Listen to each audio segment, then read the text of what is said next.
Welcome everybody. So my goal in this video is to give you guys a quick playthrough of Clockwork Wars, take you through maybe 3 turns of play of the game to give you a sense of the rules, the flow of the game, what the purpose of the game is, how you win. I'm excited to do this. I have the house to myself for about an hour, so let's see if we can push this out. So Clockwork Wars is a war game, or what you would call an area control game, and the goal of the game is to score the most number of victory points through 7 turns of play. That's the basic game. We also have an epic game variant where you can play for 9 turns. It's a bit slower. It allows you to build up your civilization maybe a little bit more before conflict starts to happen. But the basic game is 7 turns of play. Now you're going to accumulate those victory points in 2 primary ways. One is by controlling key territories on the map, what are called resource territories. That's the primary way that you're going to get victory points. The other way that you're going to get them is through controlling, researching, and controlling discoveries, which we'll come to in a little bit. Now, let me take you through the primary setup and components that you're looking at. So first, let me point your attention to the map. So what you're looking at here is a basic 2-player setup. Now, before you sit down and play a game of Clockwork Wars, you have to put together your map, and there's really an infinite number of ways you can put these together. As you can see, the map is composed of these individual hexes or tiles, and each one of these hexes represents a different territory type. So let me just throw those up at you on the screen, and I'll talk about them a little bit. So you have villages on the map, you also have citadels, you have 3 different kinds of research territories, you have towers, manufactories, and shrines.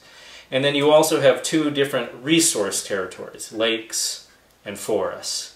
Now, each of those territories gives you a benefit if you control it.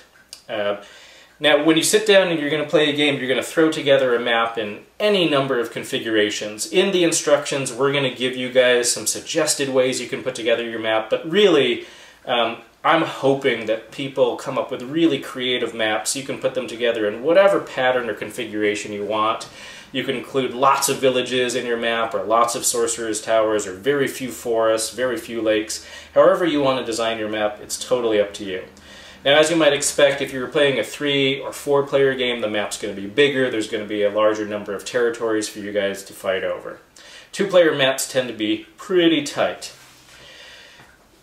These respective tiles represent the capitals for each race. So in this game I'm playing the Mongrels, who are going to be the green player, and the Troglodytes, which are going to be the blue player over here.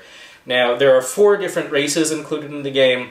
The basic premise of the game is that this is a civil war. So some time ago the humans, who are the sort of the bad guys in this world, they're known as the pure breeds, used some techno-wizardry, some science and sorcery to create these hybrid races that mix humans with some animal species. So the Mongrels are a mix between humans and dogs, and the Troglodytes are a mix between humans and chimpanzees, and then there's the Rhinox, who are a mix between humans and rhinoceros.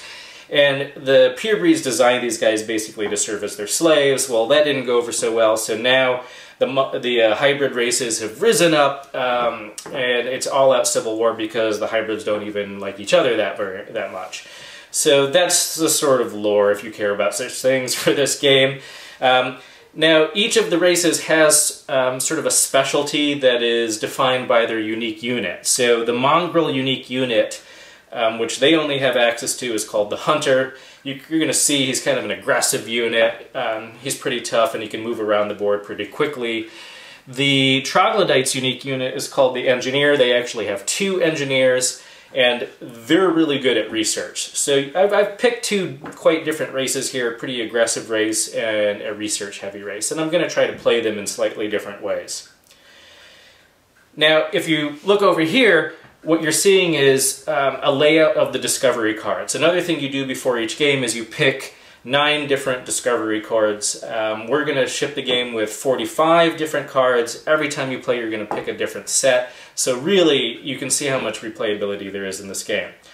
You're going to pick 3 different sorcery discoveries, 3 different science discoveries, and 3 different religion discoveries, and they're organized by era. So I mentioned that there are 7 turns in the game. The early era or early age is turns 1 and 2. So that's the early age discoveries over here. The middle age is turns 3 and 4, and the late age is turns 5 through 7. Now, how do the discoveries relate to the ages? Well, you could probably guess. So if it's the early age, the only discoveries that you're allowed to research are the early ones. If it's the middle age, turns 3 or 4, you can research middle and early age discoveries, and then by the time you get to turn 5, everything is up for grabs at that point. Now, in addition to these 9 discoveries, there are 3 great generals. There's the Leviathan, there's the Guardian, and then there's the Steam Tank. These minis don't look anything like what the real ones will in the game. These are just prototype, and really everything you're looking at here is prototype quality. We're making a lot of final revisions and changes to the layout of the cards, to the layout of the tiles, to a lot of the pieces. So even though I think this is going to give you a good sense of what the game looks like, a lot is going to be changing, I think. So all of these different discoveries are available to research during the course of the game. We'll talk about that as we start playing, but basically there's a currency that you need to spend in order to buy those discoveries. You need to either have sorcery influence or science influence or religious influence in order to purchase those discoveries. The other thing that you can see over here, this is called the court. This represents sort of a powerful family in the land that the 2 sides or the 2 players are going to be trying to influence. If you have greater influence in the court than the other player, then you're going to get some nice bonuses during the course of the game. And then finally, you have this stack of espionage cards here. Espionage cards represent some surprising mechanics that let you take advantage of the other players. It's just another way that you can pursue your strategy in the game is by pushing espionage. Okay, so we've set up our map, we have our discoveries. The last thing that the players need to do is each player gets an espionage card, so boom, boom.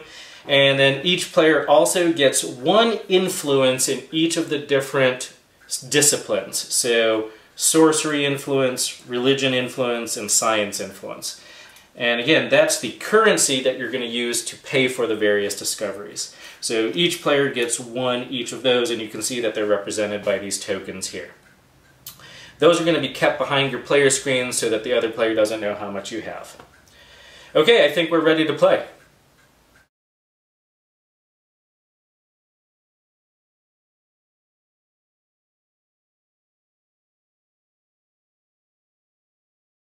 So let's start with turn 1. There are 5 different phases in every turn. There's the Spymaster Phase, the Recruitment Phase, the Deployment Phase, the Combat Phase, and the Research Phase. And then additionally, on turns 2, 4, and 7, there's a final phase, which is the Scoring Phase. So scoring will happen at the end of each age. So let's start with the Spymaster Phase. Now, the goal of the Spymaster Phase is there are 6 Spymaster actions available to you that you can take at the beginning of every turn that sort of define your strategy for that term. It's a little bit of worker placement in the sense that if you take one of the actions, no other player can take that same action. So what I'd like to do in this playthrough is give you a sense of some of those actions. Okay, so the Mongrels have gotten the first player token, and they're going to choose a very simple Spymaster action called Conscription, and all that Conscription basically does is it gives you 1 free worker for that turn. And the workers are represented by these little wooden discs here, these colored wooden discs. You're going to be able to use your workers as soldiers deployed to the map, as spies deployed to the court, or even you can sacrifice them to help pay for certain discoveries. So workers can be used in those 3 different ways. Okay, so the Mongrels have taken Conscription. Now the Trogs are going to take a very different Spymaster action. They're going to take something called Counterintelligence. Now what Counter-Intel allows you to do is to take any one of the influence tokens, so it gives you a little bit of a research boost, and they're going to take a science research token. And if you want, you can force another player to lose 1 influence. So they're going to force the Mongrels to give up their sorcery influence. So that's going to be the Troglodytes Spymaster action, and that's the end of that phase. We now move into the Recruitment Phase. Now, in the Recruitment Phase, you gather workers for the turn. You always get 4 workers for controlling your capital, and your capital can never be taken away from you. So each player is automatically going to get 4 workers because of that. In addition to those 4 workers, if you control a village on the map with 1 or 2 workers, 1 or 2 soldiers, then you're going to accrue an additional worker from that. If you control a village with at least 3 soldiers, it's transformed into a city, and it then provides you with 2 workers during your recruitment phase. But since these guys don't own any villages or cities yet, these guys start with 5 because they took conscription, and these guys start with 4. And that's the end of the recruitment phase. It goes very fast, and the players can do it simultaneously. We're now going to move into the deployment phase. Now, the deployment phase is really the meat of the game. When I was designing Clockwork Wars, I wanted to design a game where players made their decisions about where to put soldiers on the map in secret, and then revealed them at the same time, and then you throw your units down at the same time. Chaos ensues, and people get mad at each other, and it's just awesome. I really like games that have that kind of hidden and simultaneous mechanism because it builds a lot of tension. You have to sort of play some mind games with your opponents. It allows for some bluffing. You have to sort of guess where they're going to be putting their units. You have to try to guess where you should be putting yours. It allows for lots of surprise moves during deployment. So, since I'm playing both of these sides, I can't really show you how that works. But in a real game, what would happen is each player would be recording their decisions, like, oh, okay, I'm going to deploy 1 here and 1 here and 1 here. And they'd be recording those decisions in secret. They would reveal them and put their units on the map at the same time. But instead, I'm just going to go in player order here. So the Mongrels are going to take their units, and let's say they made their decisions, deploy them in this fashion. And the Troglodytes are going to deploy theirs in this fashion. So again, those decisions would have been made simultaneously. You can then throw all your soldiers on the map at the same time and see what happens. And, you know, just for the heck of it, let's say that the Trogs also decide to deploy their first unique unit. You're always allowed to deploy your unique units. They typically will follow the same rules for deployment that regular workers do, which I'm going to cover in just a second. And so the Trogs decide to lay one out. Okay, so what are the rules for deployment? Where are you allowed to place your soldiers on the map?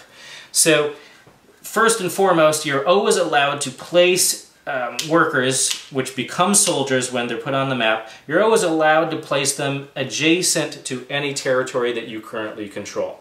So since, for example, the Mongrels control the capital, you are immediately allowed to deploy soldiers to those 3 territories.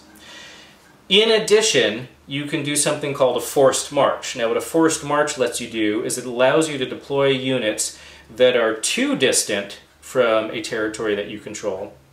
And you're only allowed to do that if you deploy at least 1 to the intervening territory, and this intervening territory does not contain any enemy units. So this is a forced march into this village, and the Mongrels, as you can see, have put 3 soldiers there, which immediately has transformed it into a city.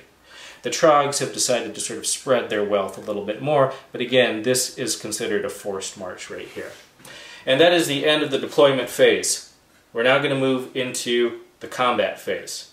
This is going to be quick because there is no combat. Combat occurs when more than 1 player has units on the same territory. In this game, as you can see, first turn, nobody has units in the same territory, so we're just going to skip that. We'll cover it later on in the video. We now progress into the research phase. Now, the research phase begins with something called study. During the study stage, each player is going to accumulate influence in each of the disciplines based on the research territories that they control. So let's just start with the Mongrels. The Mongrels control this manufactory, and manufactories generate science influence. So they're going to get 1 science influence for controlling that manufactory, and this shrine generates religion influence, so they get 1 for that. If we turn to the Trogs, they control 1 manufactory, 1 shrine, and 1 tower, which generates sorcery influence. But the advantage of their unique unit, the engineer, is that it gives you a +1 bonus to influence generation in that territory. So they're actually going to get 2 science, and 1 religion, and 1 sorcery. After the study stage, we immediately move into something called the discovery stage. Now during the discovery stage you can actually spend your influence to buy various discoveries and generals. Now at this point the Mongrels, let's say, are going to hold on to their influence, and we might even imagine that they can't afford anything that's currently out there. So they pass. Since they're first player, they get to choose first, but they're going to pass. That then moves on to the Troglodytes, and now they can purchase something, and they actually are going to purchase something. They're going to spend 3 science influence to buy the catapult.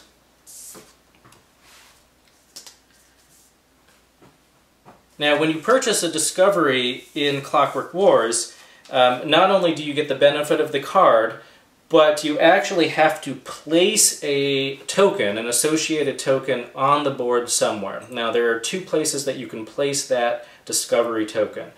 You can always place a discovery token in your capital. Your capital can only hold 1, but the benefit is that the capital can never be attacked. So that discovery will be safe for the rest of the game.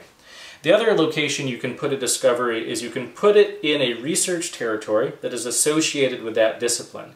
So since the catapult is a science discovery, you have to put it in a manufactory. So the Trogs are actually going to put that catapult right there.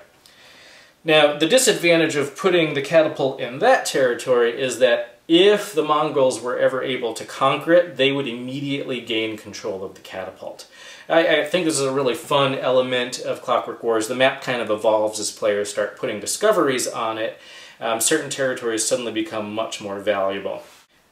The Trogs aren't going to buy anything else, so they pass, and so we then move into the last stage of the discovery, of the research phase, which is called activation. But the catapult cannot actually be activated at this point.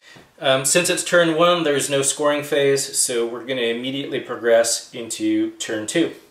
The first player token rotates to the Troglodytes, and we begin with the Spymaster Phase.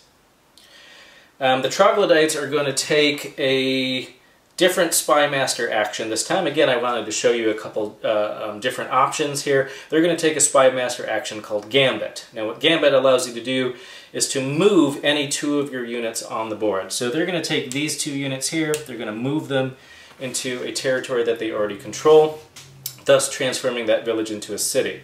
Now the power of Gambit is that typically in Clockwork Wars you can't move your units around on the board. Once they're placed down and they become soldiers, that's kind of it. Now discoveries will often allow you to break that rule, which is a fun thing about discoveries, but generally speaking, in order to expand on the map, you're just going to be deploying additional units in adjacent locations. So Gambit is kind of a fun maneuver. That's kind of clever because they are now going to get the advantage of having a city during this upcoming recruitment phase. If we then turn to the Mongrels, the action they're going to take is something called R&D. And what R&D allows you to do is to draw 2 additional espionage cards, pick one, and then put the other on the bottom of the pile. Okay, we're going to move into our recruitment phase. So if we start with the Trogs, they control their capital, they control a city, so that's going to give them 6. 4 for the capital and 2 for the city. The same is going to be true for our Mongrels. 4 for their capital, 2 for their city. And that's the end of the recruitment phase. We're now going to move into deployment. So let's start with the Trogs. So the Trogs are going to take 3 of their soldiers, put them here. They're going to spread out over here a little bit. Okay?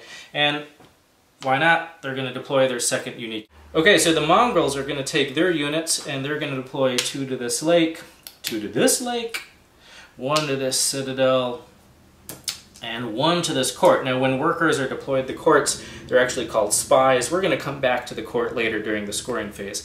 And then finally, this is the turn the Mongrels are going to put out their hunter. Okay? And they're going to put their hunter to reinforce this village. But as you're going to see, there's an additional benefit to that.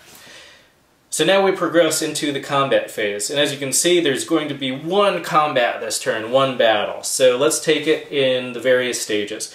The first stage of the combat phase is something called reinforcement. And that's actually where a lot of action happens. There's no die rolls in Clockwork Wars. That's something I, again, designed sort of specifically into the game. One thing that always frustrates me about Conquest games is when battles are decided by the randomness of a die roll. It can be really frustrating. So what I wanted to do in Clockwork Wars is still have there be a lot of tension in battles. You're not sure what's going to happen, but the tension comes from a different place besides rolling a die. So what happens during the reinforcement stage is that each player in turn can make a number of what are called reinforcement orders. So let me show you some examples. So we're going to start with the Trogs. Now, one thing that the Trogs can do is, because they own this catapult, they can make a reinforcement order with it.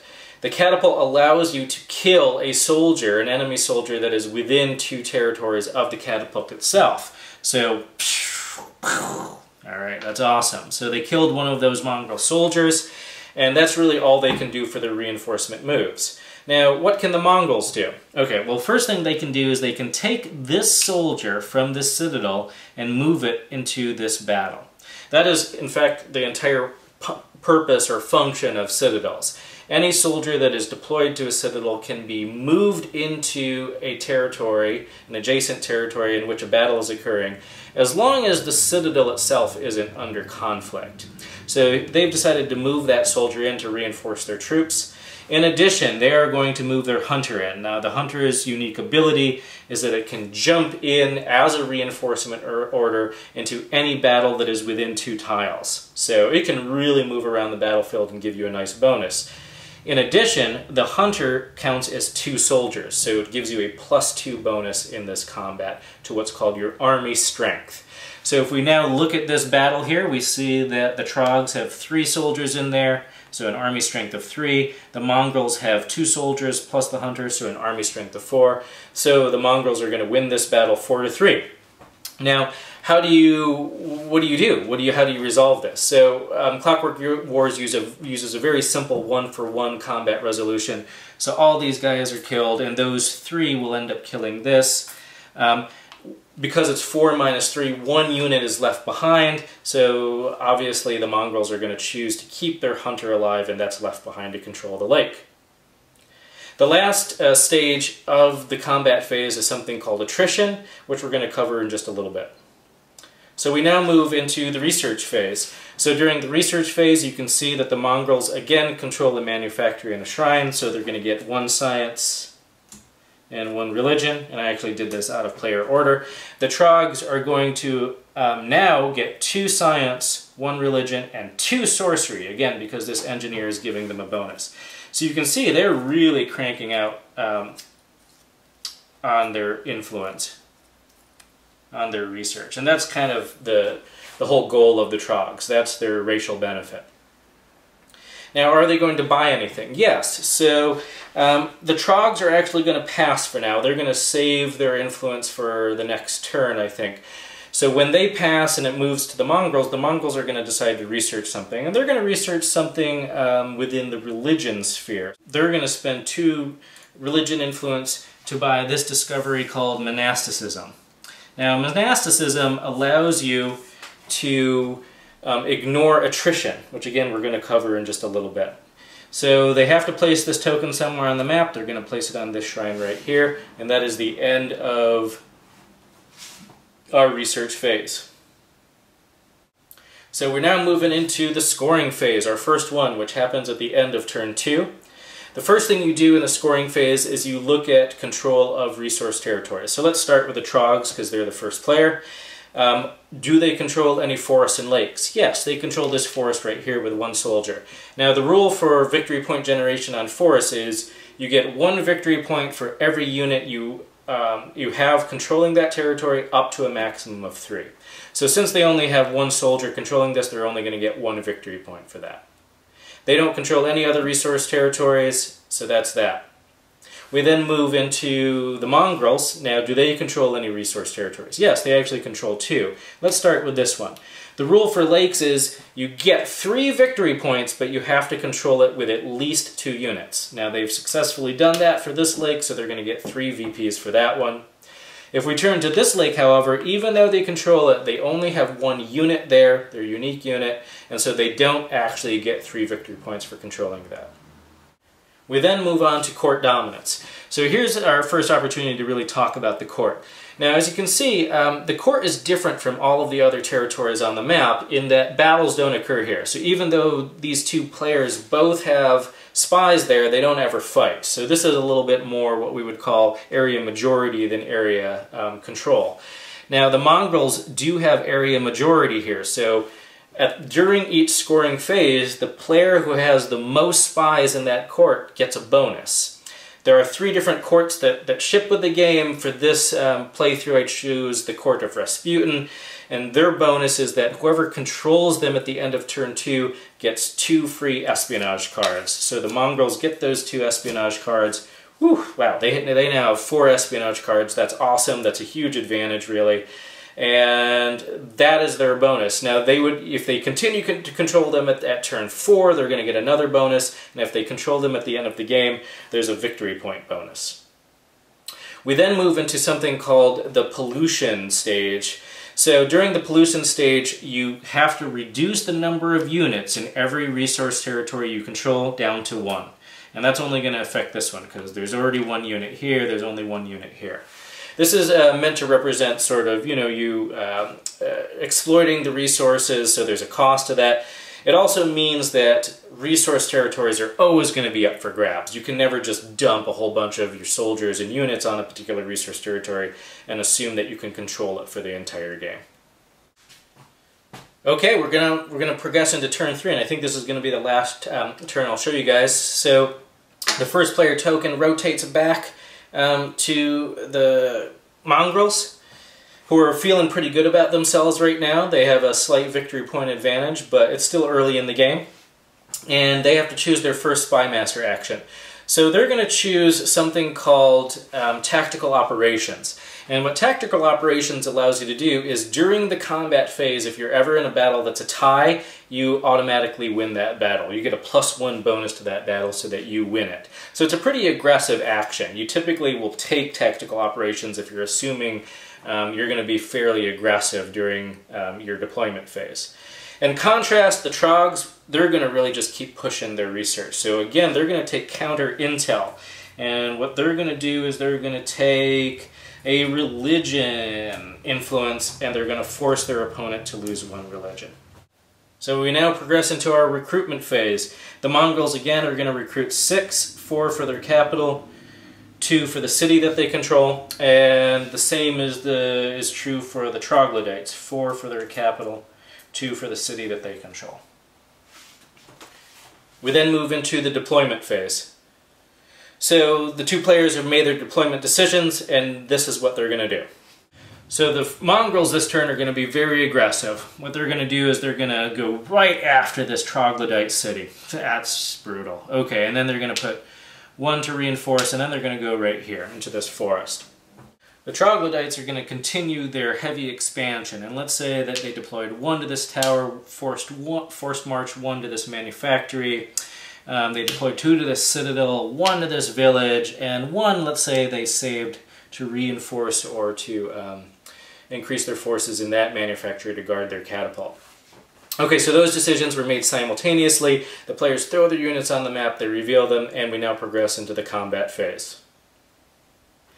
Now, as you can see, during this combat phase, we're going to have 2 different battles going on. All right, let's see what happens. So, since it's the Mongrels have the first player token, they have to make their reinforcement orders first. Now, this is actually a slight disadvantage, as you're going to see. You don't want to make your reinforcement orders first because it allows your opponent to respond to them. So the Mongrels have to decide what they're going to do about these 2 battles. They're not worried about this one right now, so they're going to focus on this big battle right here. They're a little worried about the Trogs being able to reinforce and use their catapult. So let's say they do send in that unit and they send in that unit. So now they have a total of 1, 2, 3, 4, 5, 6, 7 in there. All right. And that is going to be the end of their reinforcement orders. They're really going heavy after that Trog city. This could be a big move for them. They pass, and now it moves to the Trogs. The Trogs get to make their reinforcement orders. And the Trogs are going to use their catapult first to kill one of the opposing soldiers that is within 2 tiles distant. They are going to reinforce one single unit from their citadel. Why one? What's going on here? And then this is what I really wanted to show you, is that the Trogs are going to actually play one of their Espionage cards now. And the Espionage card that they're going to play is something called Ambush. Now, in order to play Ambush, Espionage cards aren't free. You have to expend one of your spies from the court in play. So the Trogs have to remove one of their spies from the court. You can see that even though Espionage cards can be really awesome, you are taking a cost in reducing your control over the court. The Ambush card gives you a +3 bonus in army strength for one single combat. So the Trogs have 4 + 3 is 7 in their army. The Mongrels have 4 + 2 is 6. Ouch. So the Mongrels get totally defeated. All of their units are killed, including their hunter. That really sucks. And then all except one unit from the Trogs is killed, but they do maintain control of that village. Now, you might look at that battle and be like, man, that Ambush card is kind of unfair. I mean, you know, what's the deal? That's really a huge turn of events. But here's the thing, is the Mongrels had to make their reinforcement decisions first, right? So they send into the hunter, which was a risky move. You send in your unique unit like that into a battle, you're feeling pretty good about things. You don't know whether your opponent is holding something in their back pocket, like an ambush card. So, you know, there's a risk in reinforcing like that.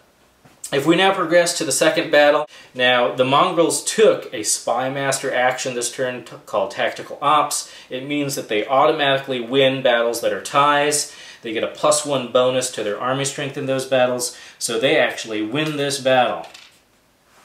Alright, we now progress into the Attrition stage of the combat phase. This is our first chance to talk about this. Now, Attrition is modeled pretty simply in Clockwork Wars. The way that it works is this. At the end of the combat phase, you got to look at each of your territories, and if any of your units are what are called out of supply, meaning that they are not connected in any way to either your capital or a city that you control, then they are out of supply. So these 2 Trog soldiers right here, you can see, are out of supply. They have been cut off from the capital and from all of their other territory. In any territory that is out of supply, you lose one of your units. So both of these guys die because of attrition. That was an awesome move right there that the Mongrels did. Now, everyone else is fine, everyone else is fine. Oh, what about this guy? What about this Mongrel soldier? Well, remember, the Mongrels researched monasticism, which means that they get to ignore attrition. So even though this guy is isolated from his city and capital, it doesn't matter. He still survives. That is the end of the combat phase. We now move into the research phase. Now, during the research phase, let's start with the Mongrels. They're going to again get 1 from the manufactory, 1 from the shrine, so 1 science, 1 religion. They're not cranking very much, and that could be a detriment to them. If we then turn to the Trogs, even though they're hoping to get a lot more this turn, they're still going to be getting 2 science, 1 religion, and 2 sorcery. They have a ton of influence. We then move into the discovery stage. So during the discovery stage, you can spend your influence. The Mongrels aren't going to spend their influence on anything. They actually can't afford anything right now, but the Trogs sure can, and in fact, they're rich. And so just because I want to show this to you, they're going to spend 5 sorcery and 2 religion to buy the Leviathan.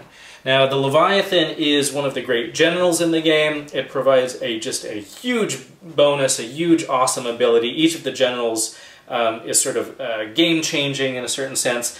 The Leviathan, you get to keep the mini behind your play screen, and that on any subsequent turn during, at the end of the reinforcement stage, you can deploy the Leviathan to any battle on the map, and you automatically win that battle. The Leviathan will kill all opposing units on that territory. You automatically win the battle, and you get a victory point for every unit that you destroy. So the Leviathan's awesome, is sweet maneuver, and all of the generals give you some really great benefit. The Guardian gives you control over a territory so that no one can attack it. The Steam Tank is just a beast, it just moves through the map, giving you a +3 bonus to army strength, and it's one of the few units that can actually move from tile to tile. So researching a general is just an awesome thing to do. And that is the end of the research stage, and that's actually the end of turn 3, and I think I'm actually going to end the video right there as well. Now, if we take just a second to analyze how this game played out, it is kind of fun to look at how this played out. The Mongrels seem like they're in bad shape, actually. They lost their unique unit, and he's not coming back, so that hits them pretty hard. However, the one thing that they have going for them really is that they have 4 espionage cards in hand, and you've already seen how powerful the espionage cards can be, and they have 2 spies on the court in play. So hopefully they can parlay that advantage in espionage to get some really nice victory points during turns 4 and turn 7 as they move into the later of the game.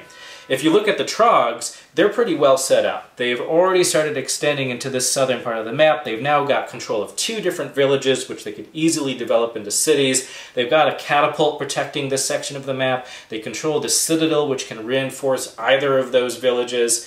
So, and they have both of their engineers still available and cranking out influence. So they're really sitting pretty. Even though they're behind on score right now, I think they're probably in the stronger position of the game. Okay, so I hope you enjoyed that playthrough. I really actually enjoyed doing that for you. I love this game. I really enjoy playing it with my friends.